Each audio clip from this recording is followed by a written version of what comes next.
আমি সত্যি কথা বলতে বিশ্বাস করুন এই মানুষটাকে দেখে না, সত্যি কথা বলছি, এই ছেলেটাকে দেখে আমি অবাক হয়ে যাই যে এই ছেলেটার মধ্যে কি আছে। মানে দেবদার কথা বলছি ভাই, সিরিয়াসলি বলছি, এখনকার সময়ে ভাই ভাইকে চেনে না, ভাই ভাইকে চেনে না। আর এখনকার সময়ে আজকে এই গার্লফ্রেন্ড, কালকে ওই গার্লফ্রেন্ড, আজকে এর সঙ্গে ঘুরবো, কালকে তার সঙ্গে ঘুরবো, তারপরে এই রকমই চলছে এখনকার সময়ে।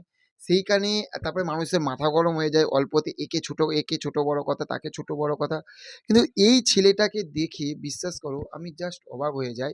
আমি ধূমকেতুরই একটা প্রমোশন হয়েছিল, সেখানে আমি, আপনারাও দেখেছেন বা আপনারা শুনেছেন যে দেবদা যে কথাটা বলেছে, তাকে জিজ্ঞাসা করা হয়েছিল যে শুভশ্রীর সঙ্গে যদি দেখা হয় আপনি কি কথা বলবে, বা তুমি দেবদা দাদা তুমি কি কথা বলবে, বা কি কথা তাকে বলতে চাও, বা সেই সময় তোমার রিয়াকশনটা কি আসবে।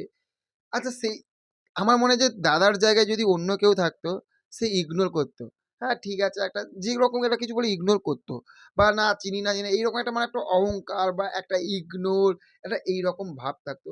তো এই মানুষটার মধ্যে আমি দেখি, ভাবুন, এত সুন্দরভাবে অ্যান্সারটা দিয়েছে যে আমারও কিছু বলার থাকতে পারে, বা আমারও কিছু, মানে বলা কথা হয়তো বলা না, মানে বলে উঠতে পারিনি, সেরকম কিছু কথা বলার থাকতে পারে, বা সামনে দেখা হলে কি বলবো, কি বিষয় নিয়ে কথা বলবো, সেই সব। মানে এত সুন্দর করে গুছিয়ে বলেছে না, দাদার মতন এত গুছিয়ে বলতে পারবো না। যদি দাদার মতন গুছিয়ে বলতে পারতাম তাহলে তো অনেক, মানে বিশাল জায়গায় চলে যেতাম, তাই না? তো সত্যি এই মানুষটার কাছ থাকতে না প্রচুর কিছু শেখা যায়। আপনি দেবকে কতটা ভালোবাসেন, না বাসেন, সেই সব ছেড়ে দিন। দেবের ছবি আপনার ভালো লাগতেও পারে, নাও লাগতে পারে। কিন্তু পার্সোনালি সে যে কথাগুলো বলে, সে কিন্তু মানে দেখানোর জন্য বা শো অফ করার জন্য সে কিন্তু কথাগুলো বলে না। সে বাস্তবেও কিন্তু ওই রকমই। কারণ তার কথাগুলো শুনে, তার সঙ্গে যারা কাজ করেছে তার কথাগুলো শুনে আমরা বুঝতে পারি। নাহলে ভেবে দেখুন না, এখনকার সময়ে পলিটিক্সে এই দল ওকে গালাগালি করছে, ওই দল ওকে গালাগালি করছে। এ ওকে বলছে চোর, ও ওকে বলছে চোর। এ ওকে বলছে তুই দুর্নীতি করেছিস, ও তাকে বলছে দুর্নীতি করেছে। স্টেজে উঠে আমরা এই দেখি, খবর দেখাই সারা ছেড়ে দিয়েছি। আর সেইখানে দাদা দেবদাকে আপনি বলুন তো, একটা ক্লিপিং আপনি দেখাতে পারবেন যেখানে দেবদা মানে অন্য কোনো পার্টিকে গালাগালি করছে বা কাদা ছুঁড়ছে? পারবেন না। এই জন্যই মনে হয় দেব দেব হতে পেরেছে। সিরিয়াসলি বলছি, এই জন্যই সে দেব দেব হতে পেরেছে। সত্যি স্যালুট দাদা, তোমাকে সত্যি স্যালুট বস। কি মানুষ তুমি! আর মানুষটার কাছ থেকে সত্যি কথা বলতে পার্সোনালি আমি অনেক কিছু শিখি। কারণ দেখুন, আমাদের মানে আমিও পার্সোনালি মার্কেটিং লাইনে কাজ করি।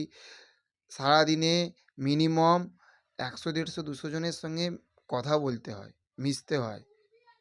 যে টিমেরা রয়েছে তাদের সঙ্গে, টিমের সঙ্গে কথা বলতে হয়, ম্যানেজমেন্ট করতে হয়। আমাদেরও তো মোটিভেশন দরকার হয়।